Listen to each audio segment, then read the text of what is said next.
ಈಗ 15 ದಿನಗಳ ಹಿಂದೆ ಮೈಸೂರು ಮಹಾನಗರ ಪಾಲಿಕೆಯ ಆಯುಕ್ತರನ್ನು ಭೇಟಿಯಾಗಿ ಮೈಸೂರಿನ ಎಲ್ಲ ಸರ್ಕಲ್ಗಳಲ್ಲಿ ಎಲ್ಲ ಗಲ್ಲಿಗಳಲ್ಲೂ ಕೂಡ ಫ್ಲೆಕ್ಸ್ ಹಾವಳಿ ಆಗಿದೆ. ಮೈಸೂರು ಮೊದಲು ಈ ಥರ ಇರಲಿಲ್ಲ, ಹಾಗಾಗಿ ಫ್ಲೆಕ್ಸ್ಗಳನ್ನು ತೆರವು ಮಾಡಬೇಕು. ಹಾಗೆ ಗೇಟ್ ಸೈನೇಜಸ್ ಅಂತ ಏನು ಹೇಳ್ತೀವಿ, ಅಂದರೆ ಈ ಮಾರ್ಗಸೂಚಿ ಫಲಕಗಳು, ಈಗ ಮಡಿಕೇರಿ ಕಡೆಗೆ ದಾರಿ, ನರಸೀಪುರ ನಂಜನಗೂಡು ಕಡೆ ದಾರಿ, ಊಟಿ ಕಡೆಗೆ ದಾರಿ ಅಂತ ಹೇಳಿ ಸರ್ಕಾರ ಹಾಕಿರುವಂಥ ಬೋರ್ಡ್ಗಳ ಮೇಲೂ ಕೂಡ ಅಡ್ವರ್ಟೈಸ್ಮೆಂಟನ್ನು ಹಾಕಿದ್ದಾರೆ, ಜಾಹೀರಾತುಗಳನ್ನು ಅದ್ರ ಮೇಲೆ ಅಂಟಿಸಿದ್ದಾರೆ. ಇದು ಹಿಂದೆ ಯಾವತ್ತೂ ಆಗಿರಲಿಲ್ಲ. ಇವತ್ತು ಮೈಸೂರಿನಲ್ಲಿ ಈ ಪ್ರಮಾಣಕ್ಕೆ ಫ್ಲೆಕ್ಸ್ಗಳ ಹಾವಳಿ ಆಗ್ತಾಯಿದೆ. ಎಲ್ಲೆಂದರಲ್ಲಿ ಫ್ಲೆಕ್ಸ್ಗಳು ಮತ್ತು ಜಾಹೀರಾತು ಫಲಕಗಳು ಕಾಣಿಸ್ತಾ ಇದ್ದಾವೆ, ಇಲ್ಲೀಗಲಾಗಿ ಇಟ್ಟಿದ್ದಾರೆ. ಇದನ್ನು ತೆರವು ಮಾಡಬೇಕು. Karnataka open space prevention of disfigurement act ಅಂತ 1981 ಏನಿದೆ, ಅಂದರೆ ಸಾರ್ವಜನಿಕ ಸ್ಥಳಗಳನ್ನು ವಿರೂಪಗೊಳಿಸುವುದರ ವಿರುದ್ಧ ಇರುವಂಥ ಕಾಯ್ದೆ ಅಡಿ ಪ್ರಕರಣ ದಾಖಲಿಸಬೇಕು ಅಂತ ನಾವು ಮನವಿಯನ್ನು ಮಾಡಿಕೊಂಡಿದ್ದೀವಿ. ಪಾಲಿಕೆ ಆಯುಕ್ತರು 1 ವಾರದಲ್ಲಿ ನಾವು ಎಲ್ಲ ತೆರವು ಮಾಡ್ತೀವಿ, ನಾವು ಡ್ರೈವನ್ನ ಹಿಂದಿನ ದಿನ ಸಂಜೆಯಿಂದಲೇ ಪ್ರಾರಂಭ ಮಾಡಿದ್ದೀವಿ ಅಂತ ಹೇಳಿದ್ವಿ. 15 ದಿನ ಆಯಿತು.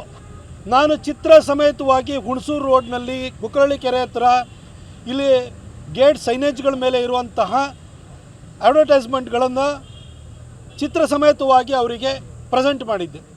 ನಾವೆಲ್ಲರೂ ಕೂಡ ನಮ್ಮ ಮೈಸೂರು ಮಹಾನಗರ ಪಾಲಿಕೆಯ ಈ ಹಿಂದಿನ ಸದಸ್ಯರಾಗಿರುವಂಥ ನಮ್ಮೆಲ್ಲ ಲೀಡ್ರುಗಳು ಕೂಡ ಇಲ್ಲಿ ಸುಬ್ಬಯ್ಯ ಅವರಿದ್ದಾರೆ, ಶ್ರೀರಾಮಣ್ಣ ಅವರಿದ್ದಾರೆ, ಸತೀಶ್ ಇದ್ದಾರೆ, ಗಿರೀಶ್ ಪ್ರಸಾದ್ ಅವರು, ನಮ್ಮ ಬೋ ಉಮೇಶ್ ಅವರು, ಹಾಗೆ SK ದಿನೇಶ್ ಅವರು ನಮ್ಮ ಮೈಸೂರು ಗ್ರಾಹಕರ ಪರಿಷತ್ತಿನಲ್ಲಿ ಅವರು ಇವಾಗ ಅದರ ಚುಕ್ಕಾಣಿ ನಡೆದಿದ್ದಾರೆ.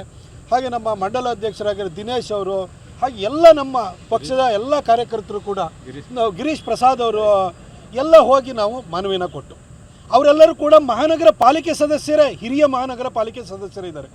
ಮೈಸೂರು ಬಗ್ಗೆ ಎಲ್ಲರೂ ಕೂಡ ಕನ್ಸರ್ನ್ ಇಟ್ಕೊಂಡಿರೋವಂಥವ್ರು. ಹೀಗೆ ಕೊಟ್ಟಾದ್ಮೇಲೂ ಕೂಡ 15 ದಿನ ಆದ್ರೂ ಕೂಡ ಫ್ಲೆಕ್ಸೇ ತೆಗಿಲಿಲ್ಲ.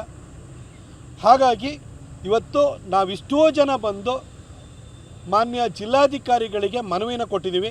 ಯಾಕಂದರೆ ಜಿಲ್ಲಾಧಿಕಾರಿಗಳಿಗೆ ಇಡೀ ಜಿಲ್ಲೆಯ ಜವಾಬ್ದಾರಿ ಇದೆ, ಹಾಗೂ ಅವರು ಕಾರ್ಪೊರೇಷನ್ ಕಮಿಷನರ್ಗೂ ಕೂಡ ಡೈರೆಕ್ಷನ್ ಕೊಡುವಂಥ ಹಕ್ಕು ಅಧಿಕಾರ ಅವರಿಗಿದೆ.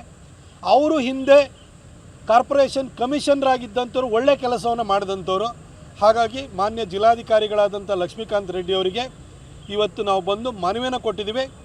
ಇದು ನನ್ನ ಹಂತದಲ್ಲಿದೆ, ತಕ್ಷಣಕ್ಕೆ ನಾನು ಇದರ ಕ್ರಮ ಕೈಗೊಳ್ತೀನಿ ಅಂತ ಭರವಸೆನ ಕೊಟ್ಟಿದ್ದಾರೆ. ನಮಗೆ ಖಂಡಿತ ಅವ್ರ ಮೇಲೆ ವಿಶ್ವಾಸ ಇದೆ. ಆದರೆ ಬಹಳ ಬೇಸರದ ಸಂಗತಿ ಏನಂದರೆ, ಕಳೆದ 2.25 ವರ್ಷ ಹೆಚ್ಚು ಕಡಿಮೆ 2023 ನವಂಬರಿಗೆ ಮೈಸೂರು ಮಹಾನಗರ ಪಾಲಿಕೆಯ ಕಾರ್ಯಾವಧಿ ಅದು ಮುಗಿದಿದೆ. ಅಲ್ಲಿಂದ ಇಲ್ಲಿವರೆಗೂ ಈಗ ಮಾರ್ಚಲ್ಲಿದ್ದೀವಿ, ತಿರುಗಿ 2.25 ವರ್ಷ ಆಗಕ್ಕೆ ಬಂತು. ಅದರಲ್ಲಿ ಈಗಿನ ಆಯುಕ್ತರು ಬಂದು 1.5 ವರ್ಷ ಆಗಿದೆ. ಈ ಆಯುಕ್ತರು ಒಂದು ದಿನನಾದರೂ ಸಾರ್ವಜನಿಕರ ಕುಂದು ಕೊರತೆಗಳನ್ನು ಆಲಿಸೋದಕ್ಕೆ ಎಲ್ಲಾದ್ರೂ ಕೂಡ ವಾರ್ಡ್ ಭೇಟಿ ಮಾಡಿದಾರಾ?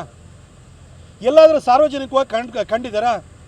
ನಾವು ಹಿರಿಯ ಮಹಾನಗರ ಪಾಲಿಕೆ ಸದಸ್ಯರು ನಾನು ಎಲ್ಲ ಹೋಗಿ ನಾವು ಕೊಟ್ಟ ಮನವಿಗೆ ಇವರು ಕಿವಿಗೊಡಲ್ಲ ಅಂತಂದರೆ, ಇನ್ನು ಸಾಮಾನ್ಯ ಜನರ ಮನವಿಗಳಿಗೆ ಇವರು ಗಮನವನ್ನು ಕೊಡ್ತಾರಾ, ಮರ್ಯಾದೆ ಕೊಡ್ತಾರಾ? ಇದು ನಮಗಿರುವಂತಹ ಒಂದು ನೋವು. ಜೊತೆಗೆ ಮೈಸೂರು ಮಹಾನಗರ ಪಾಲಿಕೆಗೆ ಚುನಾವಣೆ ಮಾಡುವಂಥ ಯಾವ ಸೂಚನೆಯೂ ಕೂಡ ಕಾಣಿಸ್ತಾ ಇಲ್ಲ. ನಮ್ಮ ಪಾಲಿಕೆ ಸದಸ್ಯರು ಇರುವಂಥ ಸಂದರ್ಭದಲ್ಲಿ ಅಲ್ಲಿ ಏನು ನಿವಾಸಿಗಳ ಕುಂದುಕೊರತೆಗಳನ್ನು ಆಲಿಸ್ತಾ ಇದ್ರು, ಅದಕ್ಕೆ ಸ್ಪಂದಿಸ್ತಾ ಇದ್ರು, ತಕ್ಷಣಕ್ಕೆ ಕರೆ ಮಾಡಿದ್ರು ಕೂಡ ಸ್ವೀಕರಿಸ್ತಾ ಇದ್ರು, ಒಂದು UUD ಕಟ್ಟಿದ್ರು ಕೂಡ ಓಡ್ ಹಾಕ್ತಾಯಿದ್ರು. ಇವತ್ತು ಪಾಲಿಕೆ ಎಲೆಕ್ಟೆಡ್ ಬಾಡಿನೇ ಇಲ್ಲ.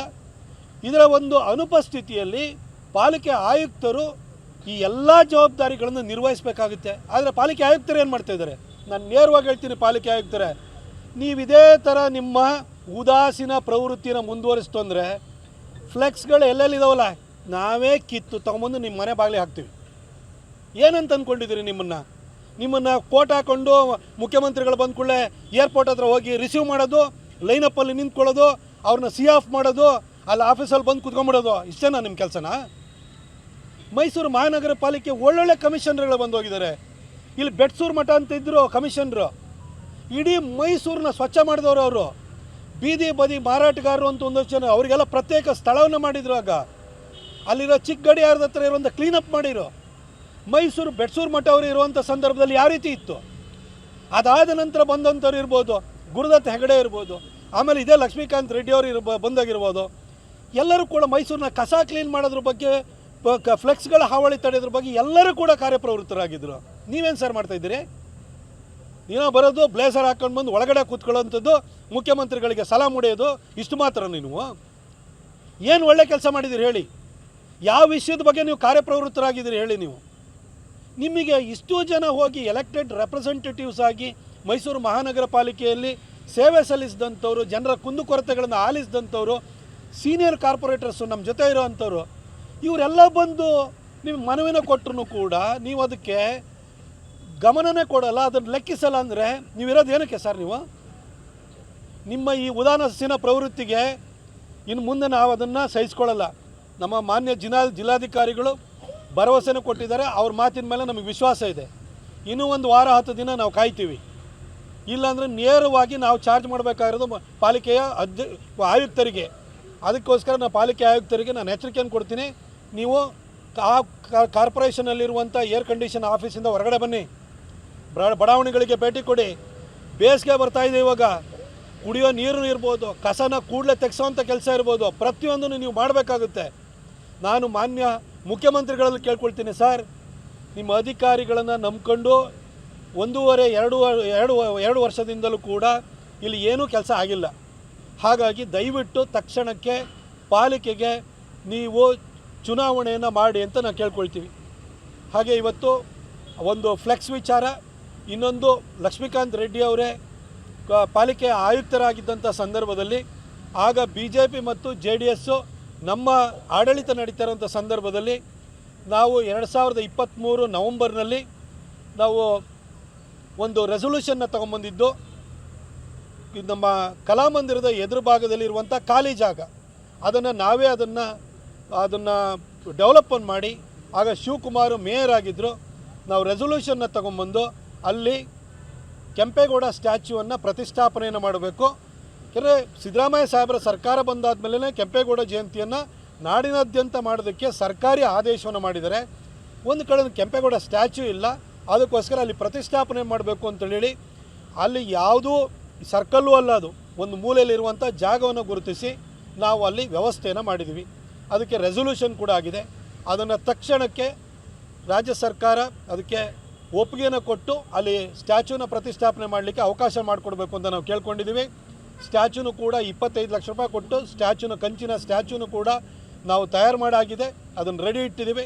ಅದಕ್ಕೆ ಅವಕಾಶನ ಮಾಡಿಕೊಡ್ಬೇಕು ಅಂತೇಳಿ ಹೇಳಿ ನಾವು DC ಅವ್ರಿಗೆ ಹೇಳಿದ್ದೀವಿ. DC ಅವರು ಇದನ್ನು ಸರ್ಕಾರದ ಹಂತದಲ್ಲಿ ಕೈಗೆತ್ಕೊಳ್ತೀನಿ ಅಂತ ಹೇಳಿಬಿಟ್ಟು ಅವರು ಭರವಸೆ